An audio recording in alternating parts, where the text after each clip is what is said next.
Apa aja sih potongan atau pengurangan pajak yang dapat mempengaruhi SPT tahunan Ibu Ace? Kalau pengurangan itu tadi yang pertama bisa tanggungan ya, dari tanggungan. Misalkan kita sendiri dapat fasilitas dari negara 54 juta 1 tahun Cut.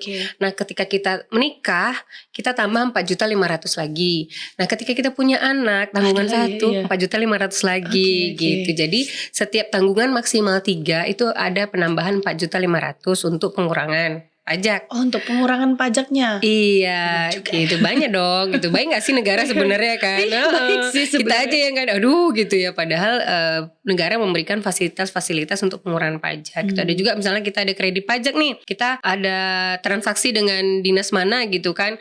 Nah itu nanti mereka ada bukti potong pasal 23 atau 22 itu bisa jadi pengurang pajak gitu. Oh, seperti itu. Berarti ada pengurangan pajak ada dong juga nih. Makanya jangan single. Wah, makanya jangan single ya. Karena lebih dikit ya. Oke.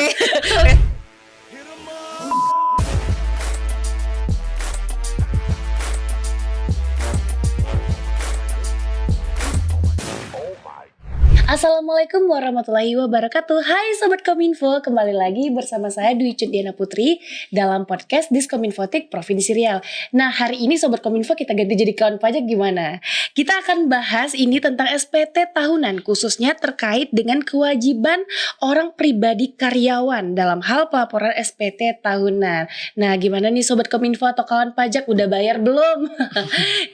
Dan hari ini kita kedatangan tamu spesial tentunya dari Kanwil DJP Riau, yaitu Ibu Ika Desi Andriani Batubara, atau yang lebih akrab disapa Bu Ace. Halo Bu Ace, selamat pagi. Halo Icut. Halo Sobat Kominfo dan halo, kawan pajak ya. Iya dari kawan pajak.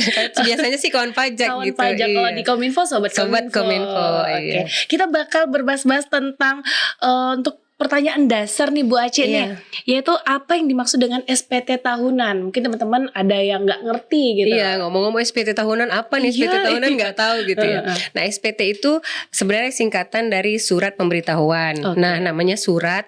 Jadi surat ini isinya apa? Isinya melaporkan penghasilan kita yang objek pajak atau bukan objek pajak, itu bisa juga. Terus laporin apa lagi nih gitu kan, harta, utang gitu. Jadi kadang-kadang wajib-wajib pajak ya masyarakat mikirnya lapor SPT tuh harus bayar gitu. Jadi sebenarnya tuh hanya melaporkan dulu, dilaporkan aja berapa penghasilannya, ada hartanya, ada hutangnya. Jadi harta banyak-banyak nanti nih kena pajak gitu. Iya banyak ya, biasanya gitu. Iya. Seperti itu. Jadi mau lapor lah. Nggak mau lapor gitu aja. Padahal kita sebagai wajib pajak yang punya NPWP itu wajib Cut. Oke. Ya Sobat Kominfo tuh wajib kita harus lapor SPT tahunan. Apalagi ini udah mulai memasuki bulan-bulan SPT nih. Iya gitu. benar sekali. Iya. Nah, karena kan setelah habis tahun pajak, jadi dari Januari sampai Desember 2023, lapor itu paling lambat tuh tanggal 31 Maret nanti. Tanggal jadi 31 Maret. Nah, jadi sekarang tuh udah bisa lapor gitu. Oke, Sobat Kominfo jangan lupa ya lapor nih kekayaan-kekayaannya. Dan utang-utang juga. Dan gitu. utang-utang, waduh, ini utang-utang juga harus dilaporkan karena terakhir tanggal 31 Maret 2024. Iya, kalau misalnya nggak lapor gimana tuh Bu Desi? Kalau misalkan nggak lapor, ada sanksi ya 100.000 kalau untuk karyawan, itu orang pribadi. Jadi tapi 100.000 ini nggak main bayar-bayar gitu aja Cut gitu. Jadi kita harus ada STP namanya surat tagihan pajak yang dikeluarkan oleh DJP. Nanti setelah itu ada nomornya, baru itu bisa dibayar. Tapi kalau belum ada surat itu, kita tidak ada sarana untuk membayar gitu. Oke. Penghasilan seperti apakah yang wajib banget nih dilaporin gitu? Jadi ada 4 penghasilan. Iya. Jadi yang pertama penghasilan sehubungan dengan pekerjaan. Kayak kita nih, kita sebagai karyawan gitu kan, kita sebagai konsultan, kita sebagai dokter gitu. Pokoknya sehubungan pekerjaan kita gitu. Itu penghasilan harus dilaporkan. Tapi kalau misalkan kita sebagai karyawan, kita ada bukti potong dari pemberi kerja, dari perusahaan gitu. Nanti perusahaan wajib membuat bukti potong. Ini harus pelan-pelan karena perusahaan wajib membuat bukti potong. Nanti setiap tahun dikasih ke karyawan, itu yang harus dilaporkan. Itu adalah penghasilan sehubungan dengan pekerjaan. Okay. Ada juga penghasilan sehubungan dengan usaha, kegiatan. Misalkan kita buka bengkel nih di rumah, buka salon gitu ya, kuku gitu. Kan lagi musimnya juga ya, extension gitu, extension bulu mata gitu ya misalkan. Itu harus kita laporkan juga gitu. Misalkan nih Icut sebagai karyawan tapi di rumah juga ada usahanya gitu. Itu tetap influencer dong berarti. Iya bisa laporin influencer kalau itu menghasilkan gitu. Terus ada juga tuh satu lagi lupa penghasilan dari modal. Harta bergerak atau tidak bergerak. Misalkan kita di harta tidak bergerak, misalkan kita punya rumah nih kos-kosan, punya rumah kayak kos-kosan, terus kita punya mobil tapi disewain. Kan ada kan direntalin gitu. Harus lapor juga. Iya dong, namanya penghasilan gitu. Karena itu merupakan tambahan kemampuan ekonomis buat kita kan gitu. Nah yang keempat itu misalkan kita dapat hadiah. Penghasilan lain-lain. Kalau misalnya dapat hadiah kan kita kayak undian, dapat hadiah undian atau pembebasan hutang. Nah, itu juga tetap harus dilaporkan. Waduh, jadi jangan takut selama benar harta yang kita terima itu jelas gitu kan. Itu enggak usah takut. Kadang-kadang memang kalau udah dengar pajak nih jadi takut ya. Jadi takut emang Cut gitu. Ini nanti punya kos-kosan 10 pintu berapa ya? Ini bisa habis juga enggak ada untungnya gitu. Kebanyakan mikirnya gitu ya. Karena Bu Aci, karena kebanyakan kan orang kalau misalnya ya kayak influencer tadi aja gitu kan. Misalnya dia sekali nge-influence sekali story atau Instagram tuh 500. Duh, berapa pajaknya nih? Terus gimana nih? Apa untung saya nih? Belum lagi makeup belum ini gitu ya biasanya ya. Kan sempat heboh juga dulu ya tentang influencer yang wajib bayar pajak ya. Ada. Kalau sekarang untuk lapor pajak dulu. Tapi kalau misalkan kita sebagai UMKM ada fasilitas nih Cut. Beda lagi. Kalau misalkan kita kan kayak buat apa? Kayak ada usaha nih, usaha di rumah, bengkel segala macam kita jualan gitu atau kita jadi reseller gitu. Nah, selama penghasilannya di bawah 500 juta itu nggak wajib bayar pajak. Tapi lapor.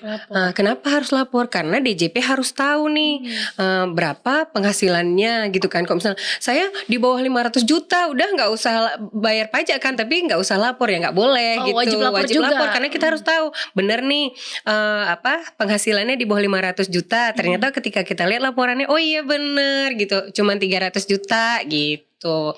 Berarti dia tetap lapor tapi nggak bayar. Itu berarti jatuhnya pajak pribadi. Pajak pribadi iya. Kalau yang untuk kita karyawan ini gimana? Pribadi juga berarti. Iya, sama-sama pribadi gitu. Wajib lapor ya. Wajib lapor. Kalau untuk pajaknya nanti dulu gitu. Iya, ketika ada kurang bayar baru dibayar gitu. Berarti itu ya yang siapa aja yang wajib lapor, kan tadi sudah terjawab juga ya siapa aja. Mungkin lupa lagi nih Sobat Kominfo nih. Mungkin bisa di replay lagi nih Bu, satu-satu nih. Wajib ini gitu. Ditekankan lagi ya. Kalau kita sekarang ketika kita menjadi orang pribadi, ketika kita punya penghasilan, kita wajib lapor. Ketika kita mendirikan perusahaan, nah perusahaan itu disebut badan.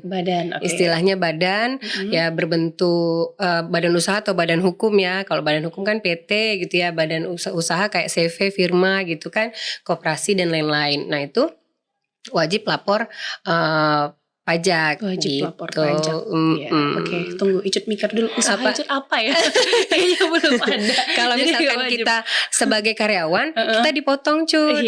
Udah dipotong, kita udah tinggal ini. Tapi kebanyakan ya selama kami di DJP nih, karyawan-karyawan berpikir gini, ketika sudah dipotong nih oleh pemberi kerja, oleh perusahaan, mereka ya udah selesai gitu. Padahal kita ada kewajiban lagi sebagai orang pribadi untuk melaporkan. Jadi bukti waktu dikasih nih bukti potong, kita harus lapor gitu. Jadi kewajiban pemberi kerja hanya sampai di bukti potong aja. Ini nih penghasilan saudara, penghasilannya, dan ini pajak yang sudah dipotong. Yang motong, yang bayar itu pemberi kerja. Iya, gitu.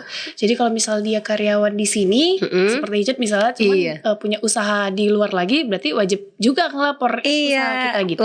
Satu dari pemberi kerja, satu dari usaha yang kecil-kecilan yang kita berharap pasti jadi besar kan gitu. Karena kalau di sama orang pajak itu taunya usahanya baru kecil-kecilan gitu. Banyak kan kayak gitu ya. Padahal kan kita sebagai manusia ya normalnya kita pasti mau usaha kita tuh lebih besar, lebih bagus kita bayar pajak besar, penghasilan gede juga kan gitu, daripada gitu-gitu aja gitu. Walaupun cuman mobil rental satu tetap juga harus dilaporin lapor aja dulu gitu. Oke, kita bakal kupas tuntas nih SPT tahunan PPHOP katanya, yang khusus karyawan dan pegawai, dan apa aja sih yang harus disiapkan untuk melaporkan SPT karyawan ini, Ibu? Bu Aci ya. Dikira Bu Ika, tapi panggilan akrabnya Bu Aci ya. Oke. Jadi di awal kita harus menyiapkan yang pertama itu bukti potong. Bukti potong aja nih gitu. Karena memang bukti potong ini yang jadi masalah. Kadang-kadang pemberi kerja juga belum memberikan gitu. Padahal untuk masa Desember itu kan pajak rampung. Istilahnya pajak rampung. Ketika itu selesai di Desember, terakhir lapor, perusahaan itu terakhir lapor itu tanggal 20 Januari. Otomatis kan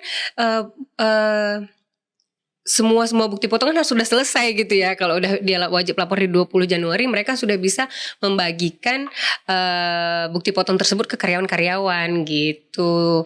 Jadi bukti potong pertama. Yang kedua, daftar harta. Daftar harta gitu. Kalaupun gak ada daftarnya, nih daftar harta. Tapi yang kalau misalnya ingat, kalau harta cuma dikit ya udah gitu. Rupanya lupa nih, ada yang dilaci yang belum. Oh, ini ada sertifikat tanah. Lupa Bu, karena sertifikat tanahnya tahun 80-an belinya. Iya, itu tetap dibuat. Terus daftar keluarga gitu. Dan daftar utang ya jangan lupa. Daftar utang juga. Kartu keluarga juga. Karena di situ nanti ada sebagai apa istilahnya PTKP ya, penghasilan tidak kena pajak. Jadi ketika tanggungan kita satu di kartu keluarga itu ada nih satu, dan itu bukan anak saja gitu, bisa orang tua, bisa mertua gitu. Jadi ada tanggungan-tanggungan yang difasilitasi nih sama negara, itu boleh dikurangi dari penghasilan kita gitu sebagai pengurang pajak loh gitu. Yang menarik sekali daftar utang. Ini kenapa harus dilaporkan? Karena daftar utang itu ya wajib, karena itulah apa istilahnya semua penghasilan, semua harta dan utang tuh memang harus dilaporkan. Kan misalkan gini, kami punya rumah tapi masih utang Bu, masih nyicil KPR nih. Siapa yang punya? Siapa sih sekarang yang punya rumah itu langsung lunas gitu? Jarang ya, jarang. Mobil juga gitu, motor gitu juga. Jadi ketika hutang kita KPR itu dibuat leasing, terus kita hutang ke lembaga-lembaga yang ini ya, bukan hutang ke temen ya. Misalnya utang pinjam dulu Gopek gitu. Gopek tahu gak sih? 500 gitu. Pinjam Gopek gitu. Itu apa namanya? Nggak boleh dilaporkan. Yang boleh dilaporkan yang utang-utang ke bank, leasing gitu, koperasi gitu, itu tetap wajib dilaporkan. Oke, nah gitu loh Sobat Kominfo ya. Berat nggak sih? Nggak berat ya? Nggak berat sih. Diomongin nggak berat, dilakuin. Laporin aja. Tapi pas ngelapor, aduh males banget tuh pergi ke sana tuh. Harus sini ngasih tahu. Iya dong, online bisa. Ngapain kita kan nggak perlu ke kantor pajak. Sekarang udah serba online. Jadi gitu. Sobat Kominfo dan kawan pajak nggak perlu capek-capek lagi. Nggak perlu capek-capek sambil tiduran. Harus laporan ya. Harus lapor pajak. Harus laporan ya. Untuk jenis SPTOP khusus karyawan ini beberapa jenis ya kira-kira Bu Aci. Jadi misalkan gini Cut, penghasilan kita di bawah 60 juta, kita pakainya 1770 SS. 1770 SS. Sangat sederhana. 1770 SS. Jadi sebenarnya nggak perlu dihafal. Jadi ketika kita udah masuk ke DJP online nih kan, udah masuk ke aplikasi, ke web, kita jawab aja pertanyaan, apakah penghasilan Anda di bawah kurang dari 60 juta. Ketika kita buat iya, formulirnya itu langsung menyesuaikan gitu. Kita nggak perlu, aduh aku pakai S atau SS ya, S-nya 1 atau 2 ya. Kan gak repot ya. Iya, gak repot ya, karena banyak sekali masalah-masalah yang harus kita pikirkan ya selain itu gitu ya. Jadi tetap aja kita isi aja sesuai dengan pertanyaan. Nah kalau misalkan penghasilan kita di atas 60 juta setahun, berarti itu kira-kira di atas 5 juta ya, 5 juta ke atas sebulan, itu namanya 1770S. Berarti sederhana. Iya, sederhana aja. Tapi ada juga ketika kita berusaha kayak punya salon tadi, punya bengkel lagi gitu, atau usaha-usaha yang lain gitu kan. Itu pakai namanya 1770, nggak pakai S. Gak pakai es karena udah gak sederhana lagi. Udah kelasnya udah ini ya, gak sederhana lagi. Oke Bu Aci. Nah untuk masyarakat Riau sendiri nih, nah untuk tentang pelaporan SPT ini gimana nih Bu? Sudah lumayan sih, iya, karena tiap hari Minggu, hari Minggu di depan kantor Kanwil DJP Riau, di setiap CFD tuh Cut, itu kita melayani permohonan EVIN, permohonan lupa EVIN sama lapor pajak bisa juga di situ. Iya, jadi kalau misalkan kita sambil jalan-jalan nih ya, tapi ya olahraga kuliner juga, lapor SPT juga gitu.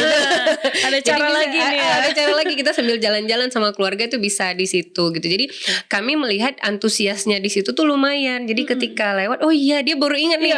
Belum lapor gitu. Tapi lihat ada balon-balon, terus ada relawan-relawan pajak yang cantik-cantik gitu ya kan. Jadi kayak lapor aja gitu. Jadi kesana tuh jadi lebih nyaman mungkin ya. Kami berusaha untuk melakukan pelayanan yang baik begitu. Sobat Kominfo dan kawan pajak. Jadi kalau misalnya emang lupa dari handphone ya, kalau lagi Car Free Day, jajanan gitu, olahraga kan jajan terus lupa uangnya habis. Uangnya ini bisa nggak ya untuk bayar pajak gitu. Mikirnya kesana, nggak bercanda ya Sobat Kominfo ya. Jadi bisa nih di area Car Free Day juga ada ya untuk ini lapor pajak dan yang lain-lainnya. Iya, gitu. Misalnya ada mau tanya-tanya konsultasi yang ringan ya terkait apa sih, saya mau mengaktifkan lagi NPWP bisa enggak? Kita kasih tahu gitu-gitu. Kalau aktifin lagi bisa, kayaknya ini juga mati. Iya. Enggak bercanda ya Sobat Kominfo. Nah, apa aja sih potongan atau pengurangan pajak yang dapat mempengaruhi SPT tahunan Ibu Aci? Kalau pengurangan itu tadi yang pertama bisa tanggungan ya, dari tanggungan. Misalkan kita sendiri dapat fasilitas dari negara 54 juta 1 tahun Cut. Nah ketika kita menikah kita tambah 4.500.000 lagi. Nah ketika kita punya anak tanggungan 4.500.000 lagi gitu. Jadi setiap tanggungan maksimal 3 itu ada penambahan 4.500.000 untuk pengurangan pajak. Oh, untuk pengurangan pajaknya. Iya, gitu banyak dong. Gitu baik nggak sih negara sebenarnya kan? Baik sih sebenarnya. Kita aja yang kan, aduh gitu ya. Padahal negara memberikan fasilitas-fasilitas untuk pengurangan pajak. Gitu. Ada juga misalnya kita ada kredit pajak nih, kita ada transaksi dengan dinas mana gitu kan? Nah itu nanti mereka ada bukti potong pasal 23 atau 22 itu bisa jadi pengurang pajak gitu. Oh, seperti itu. Berarti ada pengurangan pajak juga nih. Makanya jangan single. Makanya jangan single ya. Karena lebih dikit ya. Oke. Resolusi 2024. Bener banget Bu Aci. Nah, untuk pengisian dokumennya apa aja sih yang perlu dipersiapkan oleh Sobat Kominfo dan kawan pajak nih Bu Aci? Iya, yang tadi pertama kalau misalkan kita punya usaha, kita harus mencatat omset kita dari Januari sampai Desember Cut. Ya jangan lupa catat omset ya. Omset itu termasuk modal dan keuntungan. Nah, gitu. Jadi bukan laba aja, bukan untungnya aja gitu. Tetap kita catat. Yang kedua misalnya kita ada pekerjaan dengan dengan dinas-dinas lain terkait, misalkan ada bukti potong, itu tetap kita sampaikan gitu. Jadi satu lagi tuh tadi daftar harta utang gitu. Harta utang. Jangan lupa. Hutangnya jangan lupa dimasukin ya. Berarti dokumen-dokumen itu. Terus Sobat Kominfo juga bisa lihat ya di aplikasinya apa aja. Iya bisa. Jadi persyaratan apa aja. Boleh gitu. Install aplikasi M-Pajak juga tuh bisa. Ada namanya aplikasi kita M-Pajak. Itu boleh di-download di iOS ya? Ada juga ya iOS, di ini Android apalagi itu bisa. Apalagi ya. Nah itu dia Sobat Kominfo. Jangan lupa kalian lapor pajak. Dan Ibu Aci, karena waktu kita sudah mulai sepertinya sudah selesai ya. Ya kok cepet banget. Kalau ngobrol sama Icun gak kerasa ya. Tapi kita Bu Aci harus memberikan kesan dan pesan nih. Pesan yang paling penting ya untuk Sobat Kominfo dan kawan pajak. Silakan. Iya. Halo kawan pajak, jangan lupa lapor SPT karena ini sudah memasuki bulan-bulan SPT. SPT. Jangan lupa juga minta bukti potong ke pemberi kerja, perusahaan tempat kawan pajak bekerja untuk dilaporkan SPT-nya. Pajak kuat, APBN sehat. Oke, luar biasa sekali. Pajak kuat, APBN sehat. Jadi buat Sobat Kominfo jangan lupa lapor SPT segera ya Bu Aci ya. Oke, sudah selesai kita, dan jangan lupa terus saksikan podcast Diskominfotik Provinsi Riau di YouTube channel kita Diskominfotik Provinsi Riau. Saya Cudiana Putri dan Bu Acik mohon undur diri. Wassalamualaikum warahmatullahi wabarakatuh. Sampai jumpa.